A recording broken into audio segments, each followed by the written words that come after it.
Bienvenue dans Stéroïdes, le podcast qui fait l'exégèse des gros bras.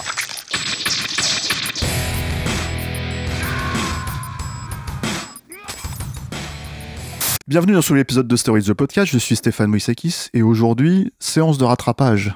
N'est-ce pas mon cher Florent-Rémy Ossiri? Mais oui, parce que je suis avec notre cher Florent-Rémy Ossiri.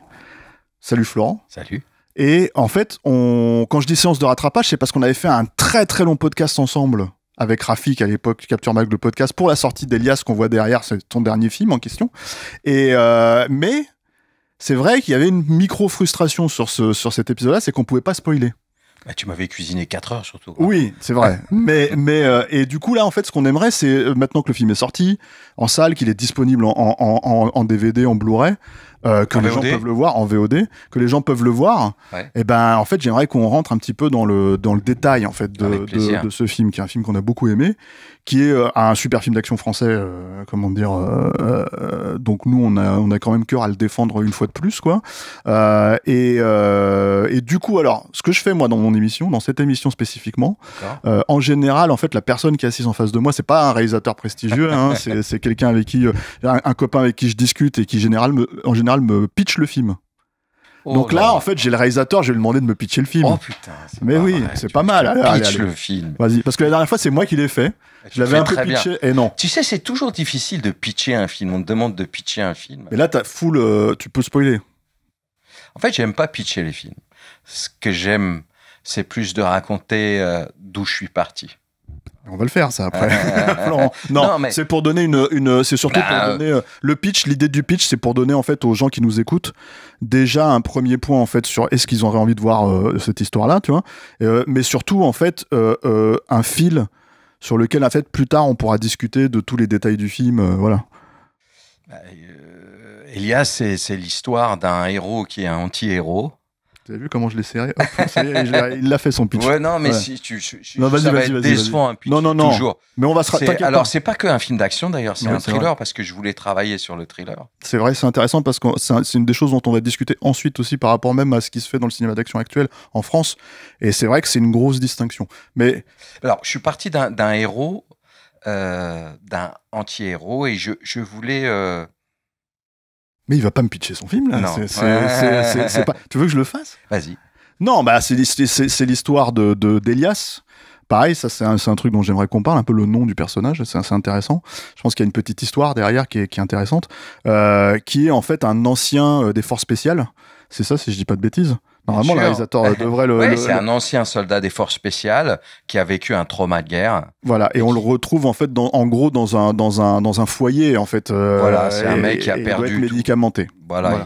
C'est un mec qui a été tellement traumatisé par un événement qui s'est passé en Afghanistan qu'il a perdu pied dans la réalité. Aujourd'hui, il est dans un foyer et il est perdu dans les limbes de son cerveau. Si tu veux, toute la perception qu'il a de la réalité est faussée. Voilà. Et il se retrouve à avoir, un job, on le remet un peu sur la sellette. Son meilleur ami, enfin un de ses amis, le retrouve et, connaissant sa situation, lui donne un travail de vigile très simple, une surveillance d'une famille du Moyen-Orient. Voilà. Sauf que cette famille, elle est... recherchée. Alors, elle est recherchée, elle n'est pas celle qu'on croit, elle est recherchée. Et en fait, ça va réactiver en fait ses compétences en fait de militaire des forces spéciales, c'est-à-dire qu'il va voir des choses, comprendre des choses, et il va tout faire pour sauver surtout une adolescente. Voilà, j'ai la petite Jeanne Michel qu'on voit derrière, qui est une super actrice, quoi. Et ça fait une relation très forte et très comment dirais-je, complémentaires, parce qu'ils sont chacun dans une problématique. Elias, parce qu'il est prisonnier de sa tête, parce qu'il est parano, schizophrène, et elle, parce qu'elle est prisonnière au sens propre. Donc, c'est deux personnes qui sont prisonniers, en fait, qui se retrouvent ensemble et complémentaires. Et c'est ces choses-là dont on n'avait pas parlé la dernière fois, c'est-à-dire que pour toi, tu voulais vraiment qu'on évite d'expliquer, parce que c'est vrai que, comme tu l'as dit, en fait, c'est un film qui part d'une logique de thriller, comme tu fais d'ailleurs assez souvent, même en fait dans des films, comment dire, qui sont pas forcément des thrillers, tu utilises ce langage-là. Je pense par exemple à Clo-Clo, par exemple, exactement. Ouais, bien sûr. Et du coup, ce qui est très intéressant par rapport à ça, c'est que en gros, tu mets le spectateur sur, comment dire, le fauteuil de passager d'Elias. Et lui-même doit se poser des questions sur quelle est la perception de réalité d'Elias et de savoir si ce qu'il a vu, ce qu'il pense, ce qu'il croit est vrai ou est-ce que c'est en fait le fruit de son imagination. Voilà. Et le spectateur est aussi embrouillé quelque part. Ouais, c'est vachement intéressant. Enfin, c'était intéressant pour moi. Alors, je dis, quand j'ai fait Otage avec Bruce Willis, le scénariste, il m'appelait Sergio Hitchcock. C'est pas mal comme surnom, tu vois. Ou Alfred Léon. Ouais, voilà. Non, ça aurait pu être Jean-Michel Pécasse et ça aurait été un peu chiant, tu vois. Ça aurait été un peu plus, tu vois. Alors que. Non, c'est parce que je faisais toujours référence à ces deux réalisateurs. L'un pour le western et l'autre pour le thriller. Et c'est vrai que mes films, si tu les regardes depuis le premier film que j'ai fait, Une minute de silence, ils baignent dans le thriller et dans le western, bien sûr, en fait. Tout à fait, non, mais c'est vrai. Et même Elias, c'est un personnage de western. C'est un shérif, encore une fois, c'est un mec. Sinon, mais il y a toujours. Mais plus abîmé. Oui, ça, c'était une recherche que je voulais faire, que je fais depuis L'ennemi intime, mon film sur la guerre d'Algérie, où je prends des personnages, des héros qui s'abîment, en fait, au cours des événements. Là, il est déjà abîmé et on prend un personnage, il a déjà eu une histoire forte avant. Et on le prend un peu... il reste mystérieux parce que c'était sur l'idée du mystère, de découvrir quelque chose. Moi, j'étais très marqué par un film qui s'appelle Fenêtre sur cour de Hitchcock, où tu découvres petit à petit ce qui se passe, pas la folie d'un personnage, mais ce qui se passe. Et je trouvais que c'était intéressant, ce travail sur la perception qu'il y avait dans Fenêtre sur cour, mais de le faire à travers une loupe déformante ou tu vois, quelque chose où le spectateur est tout d'un coup n'est plus sûr de savoir si ce qu'il voit est vrai ou c'est pas vrai. Puis il y a des éléments comme aujourd'hui, on en parle beaucoup sur le deepfake, tout ce qui est les fausses informations, etc. Et je trouvais que ça permettait aussi de jouer sur ces tableaux-là. D'arriver sur un layer qu'on n'a pas l'habitude d'avoir. Des couches supplémentaires, en fait, dans ce qui est censé être un solide film d'action. En fait, Elias, c'est un film presque qu'on a déjà vu. Pas comme ça. Mais pas comme ça, voilà. Et on dit souvent que les réalisateurs font toujours le même film, mais à chaque fois, ils explorent des choses. Ils vont un peu plus loin, mais c'est toujours les mêmes thématiques et les mêmes recherches. Et moi, c'est ce que je fais. Alors, il y a comme je suis un cinéphile et que j'adore le cinéma, c'est vrai que c'est un film qui s'intègre dans l'histoire du cinéma, enfin, qui s'inspire aussi de grands films de l'histoire du cinéma, qui ont fait avancer le film d'action. Et j'aime bien, moi, toujours faire des films qui s'inscrivent dans une certaine tradition de cinéma. Parce que je suis fou fan de cinéma et je trouve que souvent, on croit qu'on va faire quelque chose de nouveau, où les gens disent « Tiens, c'est un nouveau film, ça va être nouveau ». Non, le cinéma, depuis qu'il existe, a exploré tous les thèmes. On a travaillé dans tous les sens. Après, c'est quelle est la vision du réalisateur et comment tu pousses un peu les curseurs, comment tu travailles de manière différente. Moi, c'est ce que j'essaie d'explorer dans le cinéma. Alors, sur ce film-là, tu disais que tu partais en fait d'une logique d'anti-héros, ça on en a un petit peu parlé, mais il y a aussi une rencontre, en fait, on en avait un peu parlé dans le précédent podcast, avec Roche Dizem. Et moi ce que j'aimerais discuter, c'est qu'il me semble, je crois si je dis pas de bêtises, ce que tu m'avais dit, que quand vous avez commencé à discuter du projet avec Roche Dizem, c'est lui qui a suggéré le nom d'Elias. Oui, le prénom. Le prénom. Et alors, pourquoi ? Qu'est-ce que c'était Alors au départ, le film s'appelait pas comme ça, mais quand c'est toujours intéressant. En fait, moi, j'essaie toujours d'amener les acteurs à participer créativement, et pas juste de les faire jouer, mais à l'histoire. Donc, je leur raconte l'histoire depuis le début. Il n'y a pas encore le scénario. Et je trouvais que de travailler sur le nom du personnage, c'était intéressant. Parce que je voulais pas l'accrocher à, comment dirais-je, d'en faire un cliché non plus. Donc, on a trouvé cette idée où il était à la fois marocain et gitan. Alors, pourquoi? Parce qu'il faut savoir que moi, je viens d'un endroit, j'ai grandi où les gens se mélangeaient. Puisque mon père était mineur de charbon et souvent les Italiens se mariaient avec des Polonais, des Nord-Africains avec des Italiens. Enfin, j'aime bien ce mélange et c'est ma culture en fait. Et je trouvais que c'était d'avoir un personnage tout de suite déjà, comment dirais-je, aux origines complexes, tu vois, et pas juste de travailler sur le cliché. C'est bête, mais ça donne beaucoup de cartes en fait, entre guillemets, aussi à l'acteur dans sa manière d'interpréter. Parce que c'est à la fois aussi quelqu'un qui est déraciné. Et ça, c'est intéressant. C'est-à-dire qu'il est perdu de partout, quelque part, tu vois. Il n'a pas de base solide, tu vois. Oui, mais alors, le truc, c'est que, en fait, ce qui le rend aussi très intéressant, ce personnage-là, c'est, en fait, dans l'idée que, dès le début du film, toi, tu te dis jamais que c'est un héros d'action. C'est-à-dire qu'en fait, même si tu le vois faire des... comment dire... Et c'est d'ailleurs la mise en place, en fait, qui est assez intéressante là-dessus, c'est que tu distilles au fur et à mesure dans ton scénario des petits détails, en fait, qui donnent un sentiment qu'il est un peu plus que ce qu'il est. C'est-à-dire que, par exemple, une des premières scènes du film, c'est une scène où il y a son conseiller ou son tuteur, en fait, qui vient le voir dans sa chambre. C'est une chambre un peu... C'est le directeur du foyer. Du foyer, voilà. Et qui lui dit, en gros, tu devais être médicamenté, qu'est-ce que ça veut dire? T'as arrêté de prendre tes médicaments, le type dont tu parles, que t'es en train de surveiller, il s'est barré il y a une semaine, c'est pas possible. Et forcément, bah, toi, tu te dis, ok, donc est-ce que c'est un gars qui est paumé? Est-ce que c'est un gars qui... Voilà. Mais sauf que tu l'as vu faire un peu de muscu, on va dire, d'abord.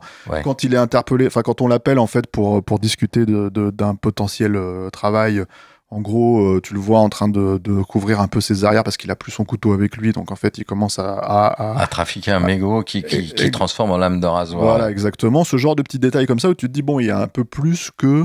Il met du scotch à sa porte pour voir si quelqu'un va rentrer chez lui. Il y a un parano, c'est la logique, mais un peu plus que ça quand même, en fait. C'est-à-dire qu'il y a un parano qui sait quand même plus ou moins quelles sont les cartes à jouer pour se défendre. C'est ça qui est intéressant, c'est de distiller. En fait, ce que j'aime, et encore une fois, je fais référence au cinéma, c'est pas de tout savoir d'un personnage. Par exemple, John Rambo, tu sais rien. T'as l'impression que c'est un paumé au début du film. Exactement. Moi j'aime bien... je trouve que tout donner sur un personnage tout d'un coup, comme dans les films de super-héros, c'est-à-dire de tout donner d'un coup, le mec, tu sais qu'il est super fort, qu'il est... j'aime bien construire les personnages, j'aime bien que le spectateur soit proactif, en fait. C'est-à-dire que... et là, c'était vraiment... En travaillant un personnage compliqué, complexe, où tu as un doute sur la réalité, ça met vraiment le spectateur en éveil. C'est-à-dire, même il se fait un peu des films, il se raconte une histoire aussi. Ça, c'est intéressant, parce que c'est... souvent dans les films d'action, on tient le spectateur par quoi? En fait, on le tient par des scènes d'action. Et c'est pour ça qu'aujourd'hui, on formate les films aussi. On commence par une scène d'action pour tout de suite plonger le spectateur à l'intérieur en lui disant, voilà, tu vas voir un film d'action. Tu vas pas t'ennuyer. Ou ça, en tout cas, c'est la peur qui s'ennuie. La peur de s'ennuyer. Mais moi, je trouve que c'est plus intéressant Moi, je suis toujours du point de vue humain. Je travaille toujours du point de vue humain et du point de vue du personnage. Même si l'action est super importante. Bien sûr, mais là, justement, moi, j'allais dire, en fait, le truc de toute cette mise en place qui est hyper intéressante, c'est que tu as besoin, en fait, de jouer sur sa maladie, sur maladie mentale, en l'occurrence. Bien sûr. Sur comment dire ses potentielles capacités, mais en même temps en fait les confronter à l'idée qu'il est parano et qu'en fait c'est peut-être sa parano qui le pousse à agir comme ça, jusqu'à un degré où pour moi il y a un truc qui paye en fait vraiment à cet endroit-là, c'est quand il se retrouve dans ce château et qu'il doit s'occuper un petit peu de comment dire de la famille et notamment de la gamine. Et à un moment donné il y a une attaque. Que lui, il avait plus ou moins vu venir, en fait, pas l'attaque en question, mais il savait qu'il y avait des gens qui rôdaient autour du truc. Il se demandait si c'était... il voit des gens qui rôdent, mais après, il a un doute. Il se demande s'il a vraiment vu des gens qui rôdent. Et le spectateur avec ça. Oui, parce que tout d'un coup, on lui dit, en fait, il n'y avait pas de moto quand t'es sorti, il n'y a pas de moto qui menaçante. On spoil tout, on le précise, vraiment. Mais ce qui est intéressant, du coup, c'est ce que je veux dire par là, c'est qu'arrivé à cette scène-là, Là où c'est payant, c'est que tu as ce jeu avec celui qui est finalement l'oncle en fait de Nour, de la petite gamine, quoi, qui se prend une balle dans la tête. Et dans la scène, tu te dis, mais c'est comme il était en train de le braquer, comme il était en train de lui dire, mais tu t'es foutu de ma gueule, c'est toi qui es en train de foutre le bordel, quoi. En gros, pendant une seconde, une suspension, en fait, comme ça, de séquence, tu te dis, il a tué le gars, quoi. Bien sûr. Jusqu'à ce que tu coupes la scène, en fait, tu casses le point de vue, et que d'un seul coup, on revient, en fait, sur la scénographie complète, et t'as la bonne qui se fait tuer, t'as les coups de feu qui commencent à partir. Ce qui est intéressant, ce que tu dis, c'est sur le point de vue, en fait, parce que c'est vrai que j'ai travaillé le film vraiment de son point de vue, c'est-à-dire qu'on passe souvent par son regard. Par exemple, j'utilise beaucoup des très gros plans de ses yeux, où il observe, où il regarde des choses, comme si c'était presque on était à l'intérieur de ses pensées, de sa tête. Et j'ai essayé de travailler tout le film comme ça. Sauf ce moment-là, parce qu'on sort de son point de vue à ce moment-là, parce que c'est le seul, entre guillemets, plan séquence qu'il y a dans le film. Quand il retrouve le... Voilà, c'est-à-dire qu'on le suit, ce que la gamine, Nour, lui révèle finalement les raisons de leur présence dans ce château, et que en fait, ils sont poursuivis par quelqu'un, on les recherche. Lui, il comprend pas, il est complètement perdu. On réactive sa parano à ce moment-là, il est complètement presque stone, il sait plus vraiment. Si je dis pas de bêtises, c'est encore là où tu réutilises un peu ta body cam. Je l'utilise que là. Que là, oui, c'est ça. Ouais. Que là. Ça donne ce côté un peu d'ivresse et d'ivresse, de perte de comment dirais-je, de repères. Et à chaque fois, on en avait parlé dans le long podcast, hein, mais à chaque fois, c'est quelque chose, c'est un plan signature que tu utilises assez régulièrement dans ton cinéma, mais que tu charges différemment, en fait. À chaque fois, je fais évoluer parce que je trouve que c'est intéressant dans l'histoire du cinéma. Enfin, le langage bien sûr. Est intéressant. Ça, c'est une... comment dirais-je, un outil qui est utilisé très peu, parce qu'il n'est pas simple à utiliser, mais quand tu l'utilises bien à des bons moments, je l'ai beaucoup fait sur L'ennemi intime, parce qu'on parlait de torture, et j'avais besoin de montrer des personnages qui perdent pied. Psychologiquement, encore une fois. Cam de dos, c'était assez je l'ai mis dans le dos pour la première fois. Ça s'était jamais fait au cinéma d'avoir ce genre de caméra dans le dos, parce que ça permet une double lecture, en fait, qui est à la fois voyeur, parce que t'es derrière un personnage, tu le suis, mais en plus, il y a quelque chose un peu d'un mec qui est perdu, qui est sous, on sait pas. Voilà, là, j'utilise juste un petit moment, et qui tout de suite débouche sur un plan séquence. Et le plan séquence, tout d'un coup, on sort du point de vue, on le suit de dos, c'est-à-dire qu'on est un peu, le spectateur tout d'un coup court après lui, en fait, c'est ça l'idée, hein. C'est que le spectateur le suit, marche derrière lui. Voilà, jusqu'au moment où il braque le père, et là, il y a un cut, le père se prend une balle il le braque, et la cut, le père se prend une balle dans la tête. Et je voulais arriver jusqu'à ce point où on se dit, ouais, il est vraiment barjot là. C'est lui qui l'a tué. Mais ça a une résonance, parce que ça a une résonance aussi plus tardive après, parce que c'est pas juste ce moment-là, parce que ce moment-là, il va jouer après, pour le deepfake, quand il va regarder dans les écrans, son ami lui dit, mais en fait, c'est toi qui as tué tout le monde dans le château, et on remontre cette scène où on le voit encore tirer, où lui, il a l'impression qu'il l'a tué. Il y a ça, il y a le type avec comment t'appelles ça, le chien qui lui mord voilà. Et en fait, mais en plus, pareil, tu utilises aussi son point de vue à ce moment-là, puisqu'il passe dans la séquence, en fait, juste après la balle dans la tête, il passe d'une fenêtre à l'autre pour regarder. Oui, voilà. là, on retourne. C'est-à-dire qu'en fait, il y avait aussi, alors il y a une autre idée, il y a plusieurs idées, parce que c'est toujours intéressant de ne pas avoir qu'un seul niveau. C'est aussi à ce moment-là, c'est tout d'un coup, on réactive le soldat qu'il était, et le super soldat qu'il était, entre guillemets. Pourquoi ? Parce que lui, il braque le père, il se prend une balle. Il a ce moment de doute lui-même.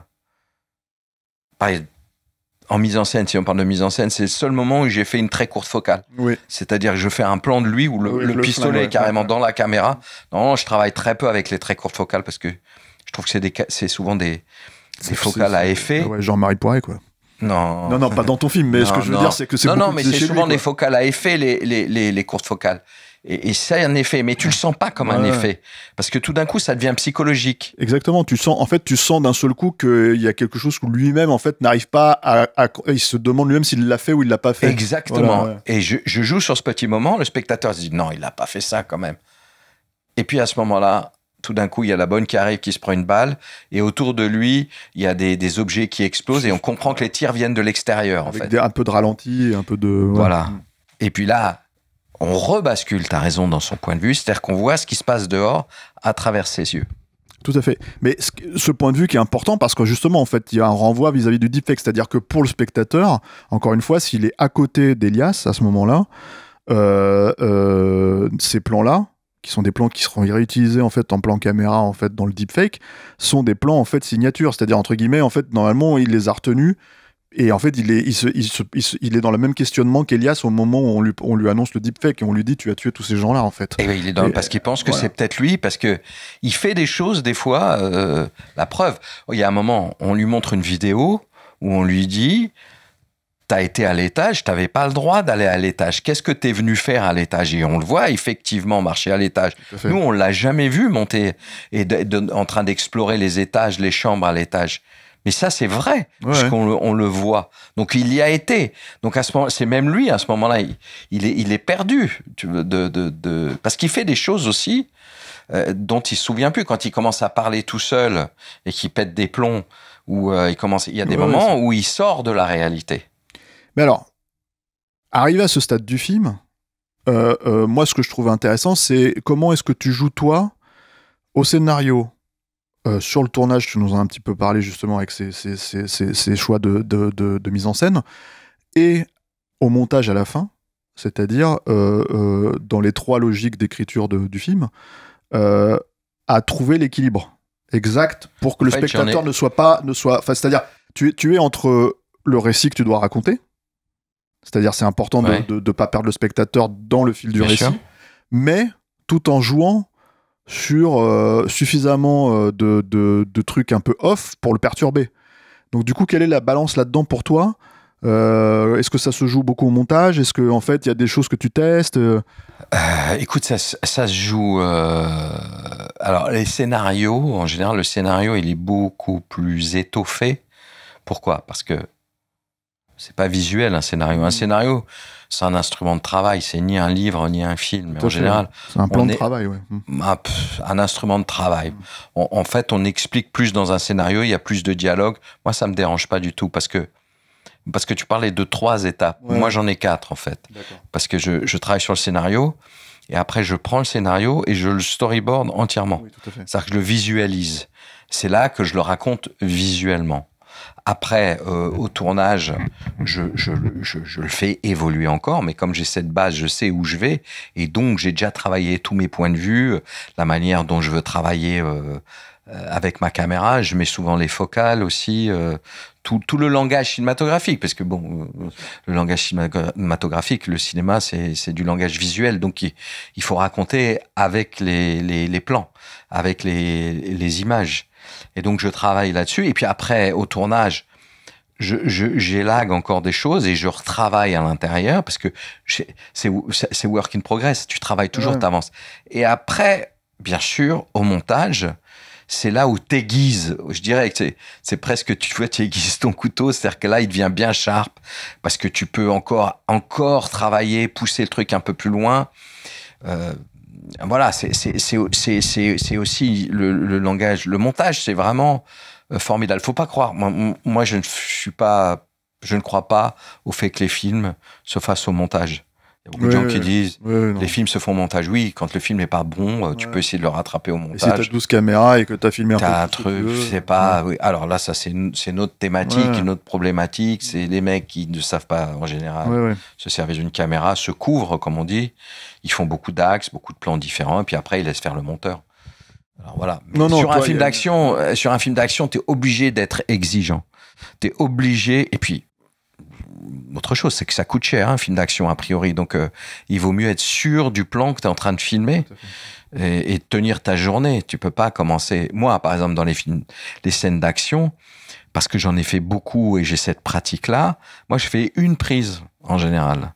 Alors, ça dépend des scènes. Des fois, c'est une prise en multicaméra ou une prise, des fois, j'ai besoin que d'un plan. Je sais exactement, j'ai besoin de pas de plus. D'ailleurs, j'utilise souvent, quand c'est des plans assez simples, j'ai un réalisateur en deuxième équipe qui est mon storyboarder avec qui je travaille depuis longtemps, mon directeur artistique, mon complice, Dominique Carrara. Non, parce que la dernière fois, tu l'avais oublié. Et on avait fait un petit bonus rigolo. Ouais, je sais pas pourquoi, mais bon, c'est comme ça. Tu vois, c'est vrai qu'avec Dominique, on travaille, il me connaît tellement.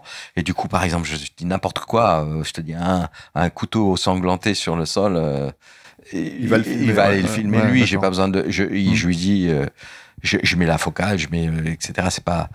Mais voilà, c'est ce qui fait gagner énormément de temps, énormément d'argent, et c'est pour ça que tu peux faire des films d'action à des budgets raisonnables. C'est un film qui coûte un peu plus de 9 millions.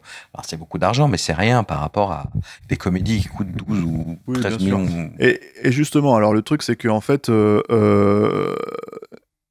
cette scène, par exemple, la scène d'action en fait, qui est dans le château, si je dis pas de bêtises... Il y en a plusieurs. Oui, mais la scène, on va dire, en globalité, si tu l'as tournée en combien de jours tous les épisodes, c'est d'abord c'est celle qui a demandé le plus de préparation parce que c'est par rapport aux impacts. C'est la scène dans le salon où justement juste après la Pierre et la bonne se fait tuer et puis ça commence à tirer. Donc là il y a tout un salon qui a été préparé avec des charges, des explosifs, donc ça, c'est un peu de temps. Mais ça se tourne en exactement le temps que ça dure.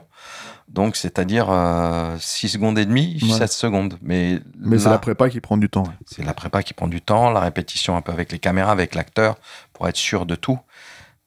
Mais ça, c'est quand tu as un peu, entre guillemets, de métier, parce que je sais exactement... Je fais même, en général, ce qu'il y a avant et ce qu'il y a après, dans le même plan, parce que je sais que je vais comment m'en servir. Après, il y a d'autres événements qui se passent, notamment il y a l'événement à la piscine avec la jeune fille, avec le mec qui se fait empaler. Il y a la cuisine. Il y a la cuisine. Le couloir aussi où il tape. Le couloir. Je crois qu'il y a un truc où il tape. Oui, le couloir où il se bat avec le mec. Et puis il y a la salle de sport où il prend une balle. Faudrait que je me rappelle, mais je crois que... dans la globalité, ça a été assez 3 jours, je crois. C'est peu, en fait, pour une grosse scène comme ça, quoi. Je sais, mais... écoute... Quel est mais moi, j'avais plutôt... En fait, il y a une question là-dedans, c'est-à-dire, quel est le métier quels sont les points de métier? Bon, ça fait 25 ans que tu fais des films. 30 ans et plus que tu fais des clips avant et tout ça. Quel est le métier en fait là-dedans? Quelles sont les choses, les entre guillemets, les petites choses que tu sais pour aller vite en fait, pour justement obtenir ce résultat? Ah oui, c'est l'expérience, c'est parce que je l'ai déjà fait sur Nick Gap, je l'ai fait même sur mon premier film de silence.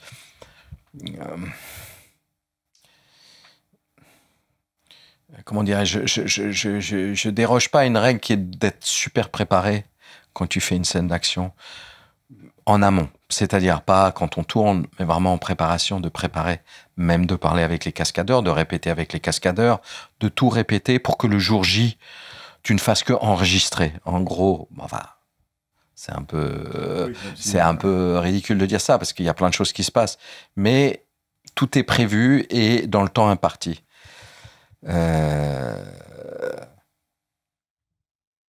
Après, il y a des moments où je peux aller plus vite sur certaines choses parce que je me rends compte aussi. Parce qu'après, tu sais, c'est aussi ton instinct de réalisateur, ta faculté à improviser aussi. Et par exemple, toute la scène finale dans le couloir où on arrive dans la salle du musée, tout ça... Le musée, je l'ai tourné, mais vraiment, je crois, en une demi-journée. Parce que j'avais besoin d'aller très vite. Donc, j'ai fait du multicaméra très, très précis. Le musée, quand tu parles du musée, c'est le musée, tu sais, c'est où il y a tous les objets. À la fin. Oui, à la fin, dans la salle le... des armes. La salle des armes, le showroom. Ouais, le showroom. Ouais. Là, t'avances vraiment dans la scène finale d'action. Non, mais je te dis ça pourquoi ? Parce que tu me demandes combien de temps. Par exemple, je savais que j'étais en studio, que j'avais tant de jours de studio. D'accord. Mais je voulais m'accorder un peu plus de temps sur les combats dans le couloir avec Rushdie, parce que c'est toujours l'inconnu de la peur que l'acteur puisse se blesser, que peut-être ça va demander plus de temps. Et donc, ça, c'est le métier. Avec mon assistante, il me dit, ah non, mais je t'ai mis là, t'as 1 journée et demie. Je dis, non, on va le faire en une demi-journée. Par contre, la deuxième équipe, elle va faire ci, ça et ça. Tu vois, il y a le storyboard aussi. Et puis, ça, c'est ce qu'on appelle le métier, quoi, en vrai. En vrai, j'aurais pas pu le faire exactement sur mon premier film, quoique j'ai... Non, mais cette anecdote, en fait, je crois, hein, j'ai sûrement des gens qui vont me reprendre là-dessus, mais c'était Picasso, en fait, qui a dessiné un croquis très rapidement sur une table pour peut-être payer un repas, parce qu'il avait plus de sous sur lui et tout, et le type lui dit, mais ça vous prend 3 minutes à faire, pourquoi ça coûte aussi cher ? Et il dit, mais il y a 40 ans de métier derrière, en fait, c'est ça la logique. Moi, je suis pas Picasso. Non, mais c'est pour dire quoi qu'il arrive que l'expérience, en fait. Mais bien sûr, mais alors on va encore revenir à un truc, Le cinéma ne se fait pas en 20 minutes. Ne s'apprend pas. Non, le cinéma, ça prend pas en 20 minutes. Oui, si tu veux, je te l'apprends en 20 minutes, mais tu vas pas savoir grand-chose. Ouais, c'est ça. Parce que c'est un métier d'artisan. Ouais. Tu vois, un mec qui fait un beau meuble ou une belle construction, il va pas arriver à le faire du premier coup. Il faut travailler et retravailler, être un artisan, apprendre. Attention, monsieur Florent Miussien, on avait déjà utilisé cette métaphore, dans le podcast précédent, quand tu nous avais appris que tu voulais être ébéniste. Oui, oui. Non, mais je sais pas, je trouve, et c'est ce que je trouve qui est formidable dans ce métier. C'est à chaque fois t'apprends, et c'est de l'artisanat. C'est de l'artisanat, tu apprends. C'est pas devenir un faiseur, comme on dit. Le truc est très péjoratif, c'est dire faiseur. Non, t'es pas un faiseur. Non, puis là, c'est clairement, enfin, pour le coup, comme tu le disais en préambule de podcast, c'est-à-dire que c'est clairement un film où tu reprends des motifs qui te ressemblent, en fait, et qui te... Tu sais ce que c'est le mec, le faiseur, ou entre guillemets, c'est le mec qui va avoir dans le camion un steadicam, une grue, un bodycam, un travelling, etc., un zoom énorme, et puis ils disent, tiens, ils mettent la scène en place, ils disent, tiens, alors on va faire une fois au zoom, une fois à l'épaule, une fois avec la grue, une fois avec le steadicam, une fois avec une pogocam, une fois avec une dashcam, je te dis n'importe quoi, et après on verra au montage. Ça c'est pas du cinéma. Ton expérience, c'est que tu connais tes outils. Il y a aussi ça, c'est-à-dire qu'en fait, chacun de ces outils, en fait, dans le langage du cinéma, c'est un sentiment. Comme un peintre connaît les couleurs, ou un compositeur, ou un écrivain qui connaît les mots, la syntaxe, la grammaire, la longueur des phrases, les mots qui sonnent, les mots qui résonnent, les mots qui font rêver, les mots qui... C'est la même chose avec le langage visuel. Voilà, tu as un sentiment pour raconter une scène, et de ce sentiment, tu vas chercher la bonne manière de le raconter visuellement pour que le spectateur ressente ce que tu veux qu'il ressente à ce moment-là. Il y a aussi cette notion, alors à partir de ce moment-là, dans le film, le spectateur est un peu plus, entre guillemets, en phase avec Elias. Je pense. C'est-à-dire dans cette deuxième partie. Oui, après, en fait, dans la fuite, en fait, dans la poursuite et dans le, comment dire. Oui, parce que tout d'un coup, il sauve quelqu'un, donc mais il reste mystérieux parce que il y a quand même cette scène dans le camp de gitans où il s'en prend à la mer, quoi. Oui, alors il y a ça, mais après il y a une autre grosse scène derrière dont on va parler, qui est quand même une grosse scène d'action assez vénère. En fait, mais ce que je voulais dire par rapport à ça, c'est que le point intéressant, c'est que comme le spectateur est très collé à lui, en fait, dans cette première partie, mais en jouant sur l'aspect déstabilisant, en fait, que ça peut avoir, sur sa maladie mentale. Là, en fait, même si ça a été amorcé par une scène, notamment entre lui et la gamine, plus tard, en fait, le point de vue de la gamine aussi le positif, lui, c'est-à-dire aux yeux du spectateur. Bien sûr, voilà. Elle sert, je vais te dire, elle sert presque que à ça. C'est-à-dire dans l'écriture, c'est-à-dire pourquoi j'ai choisi une jeune fille et une enfant. c'est parce que c'était une manière aussi de positiver ce personnage super négatif, quoi. Ouais. Et elle, j'en ai fait aussi un personnage négatif au début, parce qu'elle est, comment dire, elle est arrogante, elle est pas sympa, etc. C'est une peste. Mais je trouvais que c'était intéressant. Bien sûr. Pour moi, c'était La Belle et la Bête. Tu vois ce que je veux dire? Il y avait un rapport comme ça. Où il y a une BD que j'aime beaucoup, mais qui est un peu datée, mais qui s'appelait Ranxerox, où c'est une gamine avec une espèce de grand robot tout à fait, de Manara.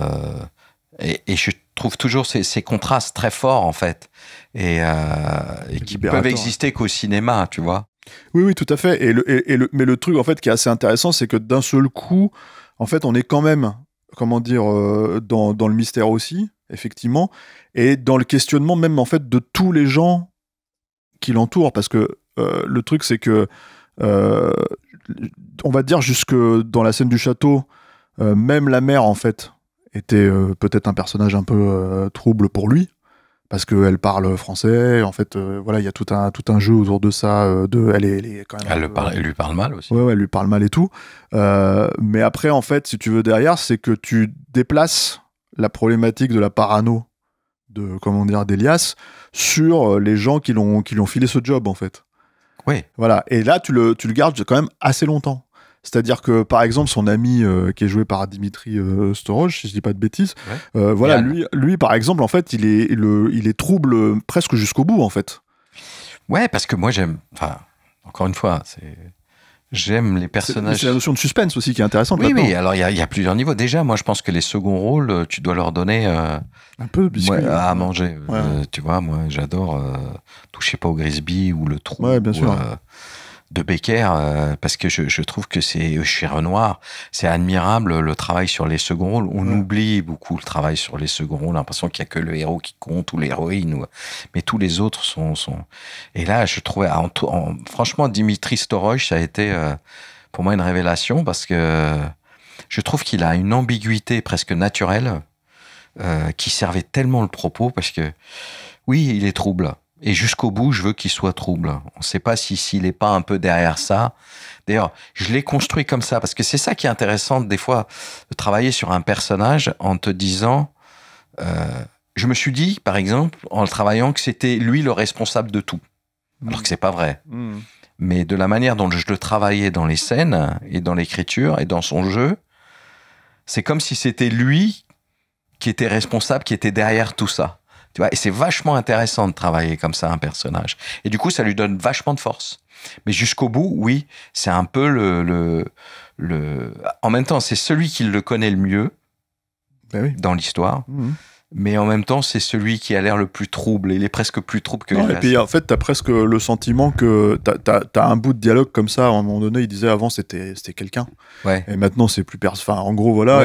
C'était mon ami. Et l'autre, d'ailleurs, la gamine, elle lui dit comment ça pourquoi c'était. Et le truc, c'est que après, justement, en fait, quand il reprend, on va dire, son destin en main, disons, ça comme ça. Enfin, le personnage d'Elias, quoi. Quand d'un seul coup, il repart dans l'action, vraiment. Il redevient l'homme qu'il était avant. Voilà. Là, il y a un espèce de discours d'admiration où, quand il se fait torturer par les gars, en fait, c'est ça. Ouais. Voilà, il y a tout un truc où c'est presque comme s'il avait fait ça pour retrouver son ami. Oui, c'est ça, qu'il est revenu. Même si, encore une fois, c'est complètement en creux, en fait, cette logique-là. C'est pas du tout l'enjeu du bonhomme. Mais en même temps, il révèle, c'est lui qui va révéler qui est vraiment Elias. Tu vois, le spectateur, il se demande ce qu'il est, et c'est lui qui va raconter son histoire.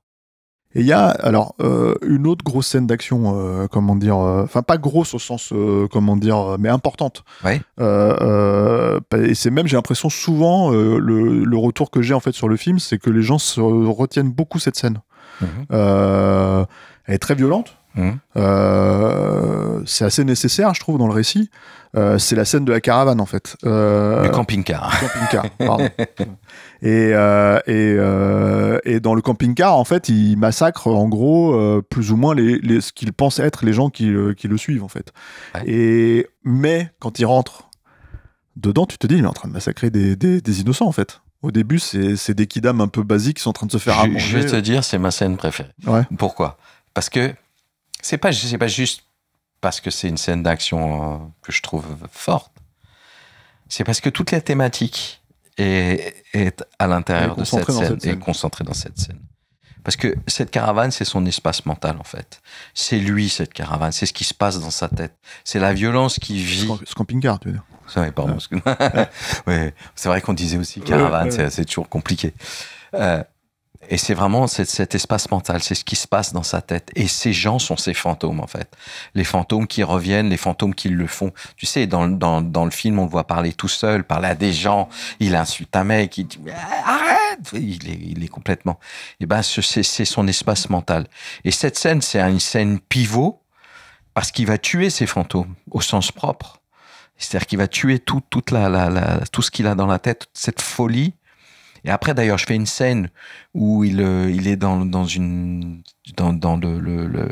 les toilettes de la station service ou du diner, et où il se lave les mains, il prend de l'eau. C'est-à-dire qu'il y a un moment où tout d'un coup, il purifie un peu. Ça y est, c'est fini. C'est la contradiction, c'est-à-dire qu'il règle sa problématique psychologique par la violence, en fait. Et cette scène, je l'ai voulu comme un viol, en fait, comme un trauma aussi. C'est une scène presque de viol, où il viole les gens. Si tu la regardes avec ce couteau, c'est... En tout cas, il est impitoyable, quoi. Impitoyable, c'est une scène qui est... Alors, ce sont des scènes qui sont... Comment dirais-je ? Je me suis posé beaucoup de questions, parce que, en fait, je crois que je fais 80 plans en 1 minute 03. Donc, ça veut dire que c'est des plans qui durent 10 images, 8 images. Donc, on peut imaginer que c'est subliminal, mais pas du tout. Mais c'est de la manière dont je les agence et dont je les travaille qui fait. Mais c'est à ce côté presque flash. Mais justement, alors moi j'ai une question parce que en fait, ce qui rend aussi la scène extrêmement lisible, c'est que en fait, c'est jamais, par exemple, jamais exactement la même focale, jamais exactement. En fait, il y a des jeux autour de ça. Tout est travaillé avant. Voilà. Ouais. Et mine de rien, en fait, même si évidemment, bon, il y a aussi le montage qui veut que tu coupes, tu haches. Oui, bien sûr. Voilà, il y a quand même ce qu'on appelle du surdécoupage. Ouais. Mais il y a cette notion, en fait, où t'es pas du tout perdu dans l'espace, en fait, dans la façon dont il agit avec les gens, et surtout l'impact physique est toujours, en fait, il est toujours présent, en fait. C'est-à-dire la violence, c'est pas seulement ce qu'il fait, en fait, uniquement, c'est pas seulement la façon dont c'est chorégraphié, mais je trouve que chaque coup fait mal. Alors évidemment, t'as celui dont tout le monde se rappelle, qui est la bouteille dans la gueule du gars, là, qui est quand même assez comment dire, cathartique, j'ai envie de dire, presque pour quelqu'un comme moi qui aime le cinéma d'action, quoi. mais que je sais qu'il y a pas mal de gens, en fait, enfin, moi je l'ai vu 3 fois en salle. Les gens, en fait, sont extrêmement surpris par ce plan spécifiquement, quoi. Mais je trouve que toute la scène est comment dire, l'impact est toujours là, en fait. Mais parce que on l'a jamais vu. Ouais. C'est pour ça.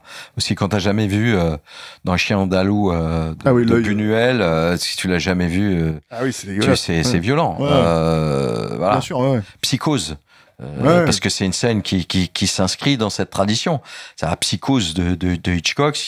Oui, pour toi, c'est ça la référence. Ça vient de pas la référence, mais en tout cas le surdécoupage. C'est Hitchcock qui l'a inventé. Hein, voilà. Et puis là, c'est pour le coup dans Psycho, c'est vraiment un viol avec un couteau. Tout à fait. Mais c'est l'agencement des plans et la vitesse des plans et Après, ça demande de la maîtrise. C'est vrai que tu as raison. Dans l'espace, il y a un travail sur l'espace à faire. Qui demande un peu de savoir-faire, parce que c'est pas juste d'enregistrer cette violence, c'est comment tu la filmes, et la chorégraphie, on a beaucoup répété, c'est moi qui ai mis tout au point petit à petit avec le cascadeur, qui a réfléchi aux objets qu'on pourrait trouver dans un camping-car, qui a eu l'idée de tout, de la porte du frigo, comment dirais-je, du câble, du robinet, la bouteille. Tout ça pour toi, c'était très pensé, très écrit. C'est presque une scène. Quand j'ai pensé à la folie d'Elias, je me pose toujours la question de comment tu racontes visuellement un trauma tel qu'il le subit. Et je me suis dit, c'est l'espace clos qui va me le... Et donc, je l'ai mis au point. Après, j'ai fait... tu as raison de dire que je l'ai voulu aussi que quand il rentre dans cette caravane, on se dit putain, il va s'en prendre à des innocents. Parce que je veux toujours être, comment dire, sur la frontière. C'est-à-dire qu'on sait, est-ce que parce que j'ai commencé je veux pas mentir aux spectateurs ou tout d'un coup, j'ai commencé avec ça. Mais cette scène, c'est le point final de sa folie. Parce qu'après cette scène, il y a, à part quand il voit le père dans la tour, qu'il voit les portraits du père, on dirait qu'il va péter un plomb et tout. Mais c'est comme si c'était le point final de sa folie et que on disait, voilà, c'est ça en fait sa tête, c'est ça ce qui se passe dans sa tête. Donc imagine la violence qu'il a, c'est plus violent ce qu'il a dans sa tête que n'importe quoi dans le film. Mais alors moi, je t'avoue, le point en fait, on en avait parlé déjà ensemble. C'est juste ce point en fait sur la maladie mentale entre guillemets, ouais. Où je me disais à ce moment-là, quand c'est arrivé, et la scène est très forte, tu vois. Peut-être derrière justement, je t'avais posé la question, je t'avais dit mais comment ça se fait que sa maladie mentale en fait ne reprenne pas un tout petit pas le dessus, par exemple dans la scène d'action finale, tu vois, quand il se fait malmener de partout, quand il y a l'eau, quand il y a tout ça. Et comme pour toi tu m'avais dit, il a réglé son truc là, mais je me disais c'est dommage parce que peut-être en fait on perd un tout petit peu d'ambiguïté du coup sur le reste du récit, quoi. T'as raison, et c'est voulu, parce que aussi j'ai travaillé sur la maladie mentale, c'est-à-dire que ces gens qui ont des visions, des problèmes, parce que la parano, c'est aussi peut se faire du mal aux autres, mais se faire du mal à soi-même. C'est lié beaucoup aussi au manque de sommeil. C'est-à-dire qu'à partir de ce moment-là, c'est la première fois dans le film où il va dormir. Ouais. Et donc, ce sommeil,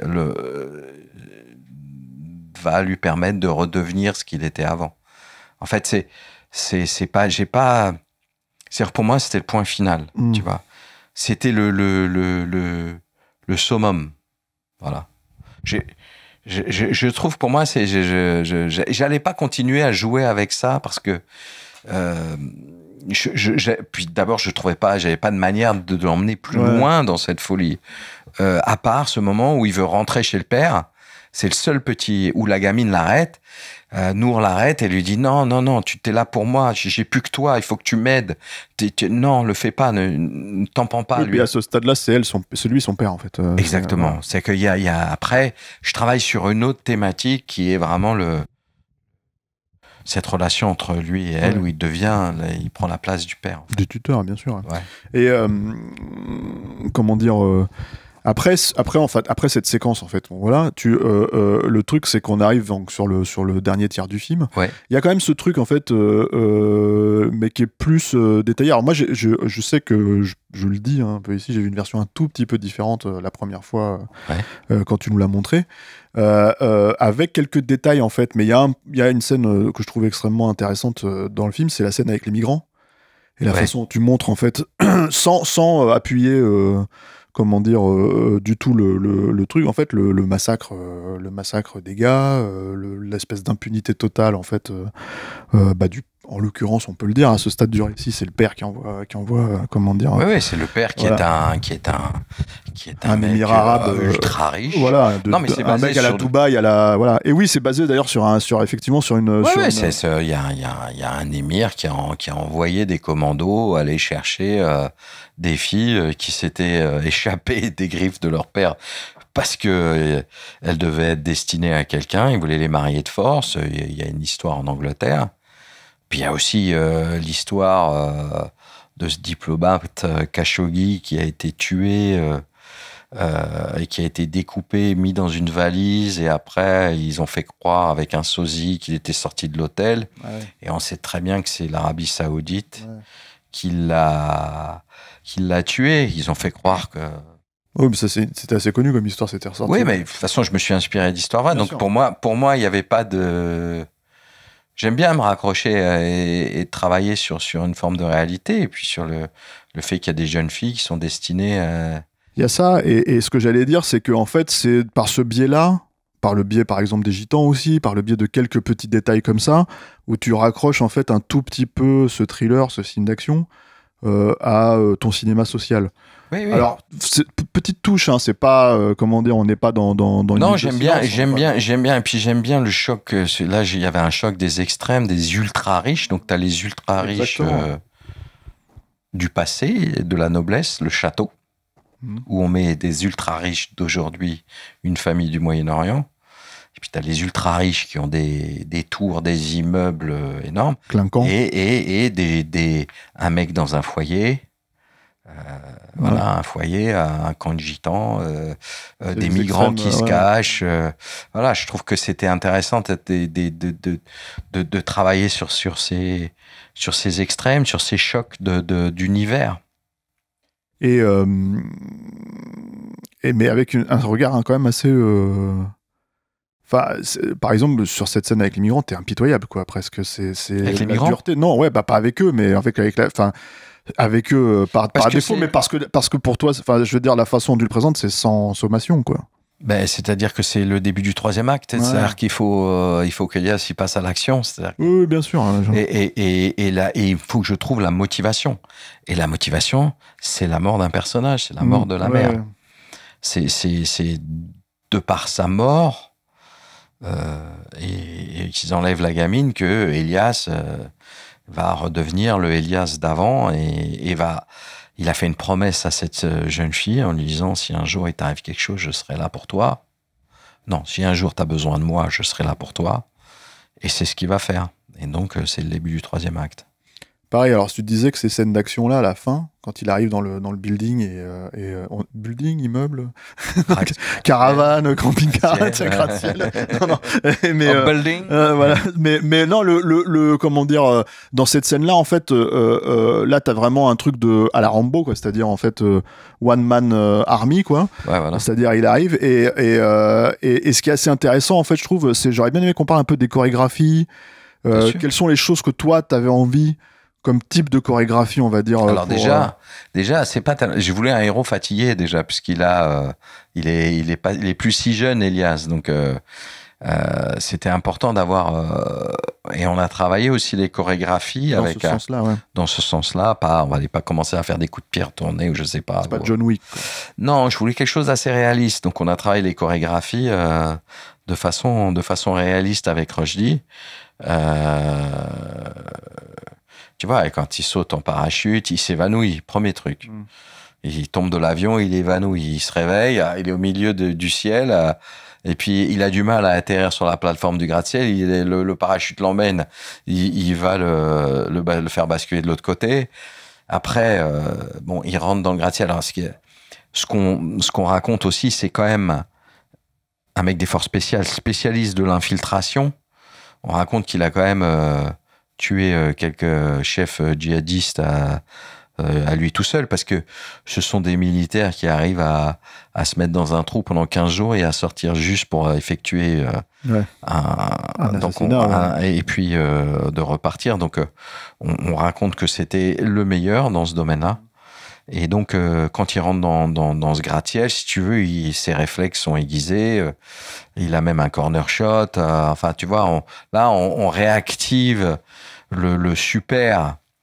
En fait, c'est ça. C'est ce que je trouvais intéressant. C'est un anti-héros, c'est un truc, mais à la fin, c'est presque un super-héros. Tu vois ce que je veux dire? Tellement il maîtrise ce genre de situation, c'est-à-dire qu'il est complètement inadapté à la réalité, au monde, à notre monde, mais quand tu appuies sur le bouton et que tu le réactives en mode guerrier, mais néanmoins, dans les scènes, il est fatigué, il porte de la gamine, sur la fin, il est vraiment crevé, quand la bagarre avec le gars dans l'ascenseur, tout ça,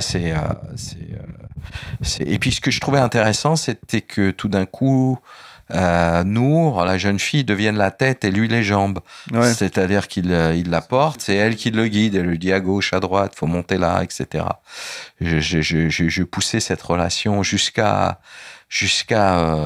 les scènes d'action, tu vois. Et il y a ça, c'est-à-dire après il y a un jeu aussi, encore une fois, je trouve en fait de variété, encore une fois des focales. Par exemple dans le couloir sous la pluie et tout, où suivant en fait assez souvent par exemple elles sont un peu plus écrasées quand c'est lui tout seul dans le champ qui court en fait dans le couloir et qu'en fait d'un seul coup quand il y a quelqu'un qui le rattrape et qui lui alpague par le bras, qui se met à se battre et tout ça, etc. Tout de suite c'est des focales un tout petit peu plus courtes, mais pas oui, non mais parce que mais juste pour pouvoir avoir les mouvements et tout, c'est important mine de rien de pointer ces choses-là du doigt, parce que je pense que ça participe beaucoup, encore une fois, de la possibilité de lisibilité en fait de l'action. Oui. Parce que le cinéma d'action, c'est quand même un truc en fait c'est pareil, ça se perd quand même ce genre de logique en fait au cinéma, je trouve. Et la lisibilité, c'est quelque chose d'extrêmement important. Et en même temps, voilà, toi, tu fais des choix. Enfin, on en a un peu parlé dans le château, mais voilà, tu fais des choix. Déjà, j'ai comment dirais-je, multiplié les. Comment je peux dire ça? C'est-à-dire qu'en utilisant par exemple la fumée et l'eau dans un endroit fermé, donc mystère et de l'eau pour les coups de poing, le truc. Ouais. Mon image, je la salis entre guillemets, pas de la, je sais pas, c'est pas le bon mot. C'est-à-dire que je la densifie. Ouais, tu la brouilles, tu lui donnes. Je la brouille, je la densifie, je la rends plus âpre, plus violente. Tu vois que si tu enlèves ces éléments, il y a plus de détails à chaque fois en fait. Voilà, c'est encore une fois les couches, parce que c'est pas facile de se battre sous l'eau, mais en même temps ça, quand tu frappes, ça gicle. Enfin, tu vois, c'est tout ce genre de trucs. Tu sais, comme dans les films avec des boxeurs, on leur met de l'eau dans les gants parce que quand ils tapent, ça fait voilà. J'ai multiplié. Ça fait longtemps que je voulais le faire. J'avais fait dans Need Gap, c'était juste un moment, mais d'imaginer de se battre comme ça en intérieur, c'est pas sous la pluie, en intérieur avec de l'eau, de la fumée. D'ailleurs, tout le monde m'a dit, même le mec des effets spéciaux, il m'a dit Florent, mais fais jamais de l'eau avec de la fumée, ça ne marche jamais. Parce que tu avais une bière dans la main, tu tiens, prends ma bière, je vais te montrer. Non, c'est pas ça, c'est que c'est parce que ça se fait, ça s'est jamais fait. Sûr, Parce que normalement l'eau, si tu veux, la fumée, ça la plaque au sol. Donc normalement, tu vas pas. Mais je lui dis, est-ce que vous en êtes sûr? Tu l'as déjà fait? Il me dit non, je l'ai jamais fait, ça se fait pas. J'ai dit, on va essayer de la faire. Et puis, on l'a fait et pas du tout, en fait. L'eau ne plaque pas la fumée au sol. Au sol. Ouais. Tu vois, donc... et je me suis dit, oui, c'est vrai, parce que j'ai jamais vu les deux ensemble, en fait. Fumigène et flotte, tu vois. Il y a peut-être des films, mais c'est vrai que ça saute pas aux yeux. En tout cas, moi, je m'en rappelle plus. Et le Georges de Métro qui a fait tous les effets spéciaux des films français, il l'avait pas fait. C'est-à-dire que donc c'était intéressant, mais moi j'aime bien multiplier travailler sur le langage visuel, encore une fois, pour intensifier une scène d'action. Et ça l'intensifie. Puis j'avais cette image de cette jeune fille dans l'ascenseur qui pleut et elle se recroqueville, elle s'assied et puis elle a la flotte devant elle. Tu sais, ça donne ce côté triste, ce côté où elle a peur, tu vois. Voilà. Ouais, puis on en avait parlé dans le précédent podcast, mais ça c'est un des points intéressants du personnage aussi, c'est que en fait elle est son compas moral aussi à ce moment-là. Exactement. C'est-à-dire qu'en fait elle l'empêche elle l'empêche d'aller trop loin. Elle devient sa tête en fait. Elle devient sa conscience. Exactement. Ouais, c'est ça. Mais c'est voilà, donc en fait on arrive un peu comment dire, on a bien détaillé quand même ces éléments, c'est important. Parce que c'est très freudien, figure-toi, je vais faire un peu de machin, puisque lui c'est le ça, c'est vraiment le pulsionnel. Le père c'est le surmoi, puisqu'on le voit jamais. C'est l'image du père, le gratte-ciel, c'est le surmoi, c'est la morale, c'est ce qu'une jeune fille de là-bas doit faire, se marier, écouter son père. Et puis il y a le moi qui est elle, voilà, et qui décide de choisir. C'est quelque chose dont tu as conscience quand tu fais le film, ou après en le voyant, parce que alors on a fait une séance ensemble. Oui. Une avant-première. Oui. C'était assez touchant ce que tu avais dit d'ailleurs à ce moment-là. Je m'en rappelle plus. C'est que tu étais, tu avais un peu présenté le film avant qu'on fasse une interview, enfin une masterclass derrière, quoi. Et tu avais dit, je vais m'asseoir avec vous, avec le public, parce que c'est la dernière fois que je vais lui dire au revoir, quoi. Ah oui, c'est et vrai. Peut-être c'était là que ça t'était venu, ou c'est pour ça que je demandais, tu vois. Mais, non. Tu sais, j'étais très marqué par. Enfin, je fais toujours des références au cinéma, mais excuse-moi, mais bon, c'est comme ça. Et souvent, Ouais, mais c'est des films que les gens ont oubliés, tu vois. Mais John Ford et L'homme qui tua Liberty Valance, t'as 2 trios très freudiens, les méchants, t'as le moi, le ça et le surmoi, et chez les gentils aussi. Et il y a des plans très typiques où il y a l'autre qui dit tue-le, l'autre qui fait non, arrête, et l'autre qui est là. Et qu'est-ce qu'on doit faire? Et c'est vachement intéressant. Et je trouve que le cinéma, il explore. Maintenant, on a des héros monolithiques, tu vois, qui n'ont pas de contradiction, qui sont... Et moi, j'aime bien travailler... On a des réalisateurs monolithiques aussi, Florent, c'est ça le truc. Pas... Je vais pas taper sur les collègues, sur tes collègues, je veux dire. Non, c'est l'air du temps qui est comme ça. Oui, bien sûr. Il y a une espèce de... On enlève les contradictions, et ce qui est le plus intéressant. Et c'est la matière humaine, c'est ces contradictions humaines, c'est de ne pas faire des personnages qui sont ou tout blanc ou tout noir, voilà. Non, et puis ce qu'il faut dire quand même, en fait, parce qu'on en avait parlé la dernière fois, mais c'est bien de le repréciser avec tout ce qu'on a discuté, en fait, de se dire que aujourd'hui, alors, pour ceux qui n'ont pas vu le film en salle, c'est malheureux, parce que c'est vraiment un vrai film de cinéma, c'est-à-dire que vraiment, à voir sur grand écran et tout, penser comme tel, quoi. Mais le truc, c'est que le cinéma d'action, maintenant, il est sur les plateformes de streaming, en fait. C'est-à-dire, il est sur Amazon et il est sur Netflix. Merci à la technique. Parce que je n'ai pas cité. Tu l'as oublié Non, mais Netflix, t'oublies la plateforme en même temps que t'oublies les films. C'est tout le problème, quoi. Et mine de rien, pour moi, c'était important qu'on revienne aussi sur le film 1 pour compléter vraiment ce qu'on avait dit sur le précédent podcast, où on était vraiment resté en surface, en fait, parce que pas spoiler. Voilà, exactement. Donc là, l'idée, il y a de ça, et puis surtout de repointer du doigt, maintenant qu'il est sorti en Blu-ray, que les gens peuvent vraiment le redécouvrir et tout, se l'offrir à Noël, peut-être, voilà, en cadeau. En gros, de dire que mine de rien, c'est quand même le meilleur film d'action français de cette année. En gros, c'est quelque chose qui est réfléchi, pensé. Voilà, alors tu me diras, le reste c'est le remake de Salaire de la peur et ce genre de trucs, mais sur Netflix justement, mais non, mais faut se mesurer quand même à ça, quoi, tu vois, à Clouseau, à Friedkin, quoi, mais le truc, si tu veux, c'est rien que ça déjà, si tu veux. Donc, moi je crois d'un chef-d'œuvre, on n'en fait pas un autre. Voilà, c'est ça, mais après, Friedkin. Non, c'est moins bien. Ah ouais, bien. Ça se discute. Mais après, c'est un autre truc. Mais par contre, le truc que je voulais dire par rapport à ça, c'est que, mais même au-delà de ça, en fait, c'est-à-dire, c'est des produits qui sont pensés avec beaucoup de logique algorithmique, quels sont les trucs qu'on va mettre dedans, qu'est-ce que les spectateurs veulent soi-disant voir. J'ai mal à l'entendre, si tu veux, parce que... Non, mais... C'est pas grave, c'est comme ça, mais je trouve que c'est dommage pour le cinéma. Ah oui, non, mais moi, ce que je dis là, c'est pas... ce que je veux dire, c'est factuel, c'est pas... Mais je pense que tu sais ce que c'est que avant, les gens qui travaillaient dans le cinéma étaient des cinéphiles, ou étaient des artistes, ou étaient les décideurs, je parle des décideurs, des gens qui te finançaient. Et j'ai encore... hier, j'ai eu rendez-vous chez France 2 avec Manuel Alduy, qui est un mec formidable et qui est un vrai, qui est un vrai cinéphile. Et quand tu parles, parce que c'est bête de parler de financement de produits, tu parles de cinéma. Et c'est ça qui est intéressant. En fait, on parle plus de cinéma. On parle de ça va faire combien? Est-ce que ça va intéresser les jeunes? Et c'est complètement ridicule de faire ça. Mais tu vois, ça fait partie des choses, en fait, je trouve, qui sont c'est-à-dire que un film comme Elias, c'est peut-être facile de dire ça avec le recul aussi, mais je pense que ça s'adressait pas forcément aux jeunes. Je pense que ça peut plaire aux jeunes, ça, il n'y a pas de souci, mais je pense en fait que y a, alors peut-être pas une logique de cinéma à l'ancienne, mais en tout cas, en fait, un souci en fait, du récit et de la place du spectateur dans le récit, qui je trouve se perd énormément en fait aujourd'hui, et qui plus est moi dans un de mes genres préférés qui est le cinéma d'action. Donc du coup, je dirais pas c'est à l'ancienne ou c'était mieux avant, c'est pas ça la logique, mais la logique c'est de dire là c'est fait. Et en fait, ça demande quand même, mine de rien,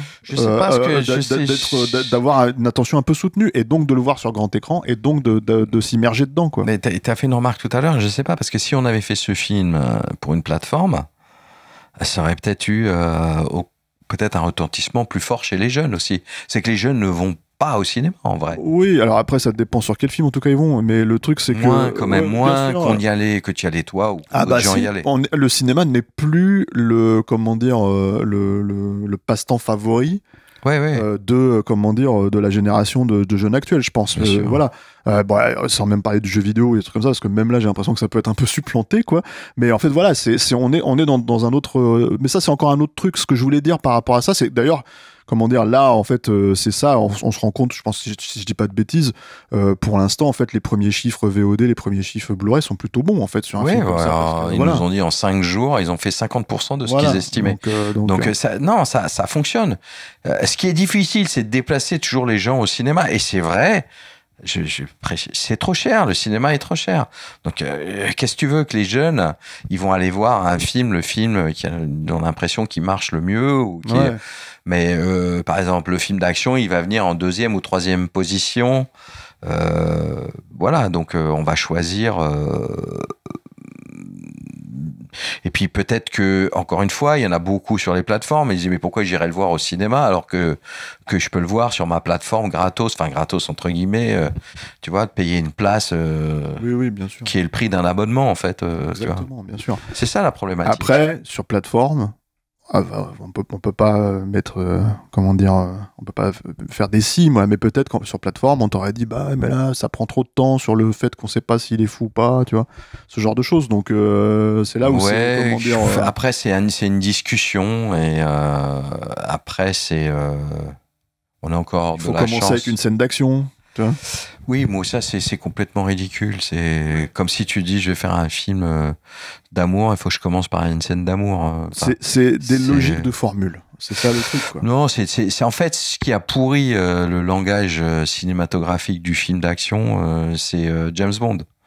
Parce que James Bond, Bond, ça commence toujours par une scène d'action et c'est toujours over the top. C'est pas relié à une forme de réalisme comme il y a chez Hitchcock. Donc, même si ça part d'Hitchcock à la base. Oui, mais ils ont tué. En fait, James Bond a tué Hitchcock, en vrai. Oui, mais alors, c'est ce que j'allais dire, en fait, qui est vraiment aussi la grosse distinction. Tu l'as pointé du doigt tout à l'heure, en fait, entre ce que moi j'estime, en fait, un film de cinéma et peut-être le film de plateforme, tu vois. C'est que le truc sur Elias, c'est effectivement le jeu du suspense, le jeu du thriller. Oui. C'est-à-dire à un moment donné, d'avoir le spectateur sur le bord de son siège et en fait ne pas lui demander d'être actif, là où la problématique des films de plateforme, on le sait aujourd'hui, ils le disent ouvertement, c'est il faut que ça soit des films où on peut regarder son téléphone portable en même temps, sinon et qu'on comprenne quand même ce qui se passe à peu près, quoi. Et le problème là-dedans, c'est que tu peux pas jouer avec le suspense, tu peux pas jouer, ou en tout cas tu le rates, parce que en fait si tu veux tu vas l'étirer, tu vas le surligner. On fait la même chose quand tu regardes un film, entre guillemets sur une plateforme, tout d'un coup tac, tu regardes tes SMS, tu regardes ton truc, alors ça dépend. Par exemple, moi je vais être très honnête, j'aime pas regarder les films sur les plateformes parce que justement j'ai envie de m'immerger dans un film, quoi. Dès qu'il y a un film qui m'intéresse sur plateforme, j'espère pouvoir le voir sur grand écran, s'il y a possibilité d'avoir une séance quelque part. Nous on est un peu privilégiés en tant que journaliste et tout. Mais par exemple le Fincher, le dernier Fincher, j'ai pas regardé mon téléphone une seule fois. Parce que c'est Fincher. Le truc oui, mais donc du coup en fait t'es pris dans le récit et évidemment lui on le laisse faire. Tu vois, mais t'as la possibilité quand tu regardes un film sur une plateforme chez toi de faire autre chose aussi, parce que t'es chez toi. Mais tu sais, quand tu rentres dans une salle de cinéma, t'as pas trop le choix. Alors je vais te dire, ça dépend des films. Hein. T'as des films où les gens ils se regardent leur téléphone, ils ont rien à foutre. Hein. Donc oui, mais c'est devenu le nouveau. Écoute, et ils le font à l'église aussi. Je ne sais pas, mais non, mais c'est voilà. Mais là tu pars, on touche à une autre. Comme tu l'as dit, le cinéma est moins important maintenant pour les gens qu'il ne pouvait l'être à une époque. Ça c'est vrai. Mais pour nous ça l'est. Donc Donc après, il faut m'expliquer qu'est-ce qu'il y a de super bien dans. Donc quoi à voir. Oui. Non, ça après c'est malheureusement c'est tout ce qu'il y a. Voilà. Il y a Elias. Voilà, mais c'est toi qui l'as fait. Voilà, et que tu lui as dit au revoir, tu vois. Ouais, je lui ai dit au revoir. Voilà. Je vais te dire au revoir aussi à toi. Voilà, oui, parce que sinon on va encore faire 4 heures, tu vois, ça va être encore un petit mot de la fin. Genre Elias, tu devais aller, faut voir Elias, faut l'acheter en Blu-ray, votre belle-mère va adorer. Je sais pas, il y a un truc à tout, tu sais. Si t'aimes les scènes d'action. Si t'aimes les bouteilles dans la gueule, faut voir Elias. Si t'aimes un vrai film, si t'as envie de voir un vrai film d'action, un film où tu t'embêtes pas, du début à la fin. Alors, comme tu dis, t'aimes bien. Voilà, alors c'est Elias qu'il faut voir. Faut aimer le film d'action. Si t'aimes pas les films d'action, laisse tomber. Ouais, non, mais puis après, bon. Après, si t'aimes les thrillers, c'est intéressant aussi. Ouais. Avec un peu plus d'action qu'un thriller de base. Mais je trouve aussi que. alors il y a Roche Dizem, mais il y a Jeanne qui est une actrice qui a 14 ans, qui est extraordinaire. Je t'ai pas lancé sur Rochdy, je t'ai pas lancé sur Jeanne parce qu'on avait pas mal parlé déjà la dernière fois. C'était vraiment pour essayer de vraiment compléter, mais c'est vrai, tu as raison, ils sont formidables. Je trouve que j'ai eu beaucoup de chance de trouver Jeanne pour faire ce film. C'est vrai, c'est clair, elle est incroyable. 14 ans, elle est énorme. Bon, on va rester là sur Jeanne. Okay. Voilà. Elias, c'est disponible en DVD, en Blu-ray, en VOD. Partout. Vous pouvez pas le rater. Sur YouTube. Donc si vous l'avez pas vu au cinéma, vous avez raté quand même un beau film de cinéma, quoi. Mais si vous avez un gros plasma, un gros truc et tout, ça peut. Tu sais que j'ai fait Need Gap, ça a été carton vidéo, hein. Carton vidéo énorme, même aux États-Unis. Ouais, mais là puis là il y avait gros retentissement international aussi, c'était cool. Ouais. Voilà. Voilà, tu m'as enlevé mon mot de la fin.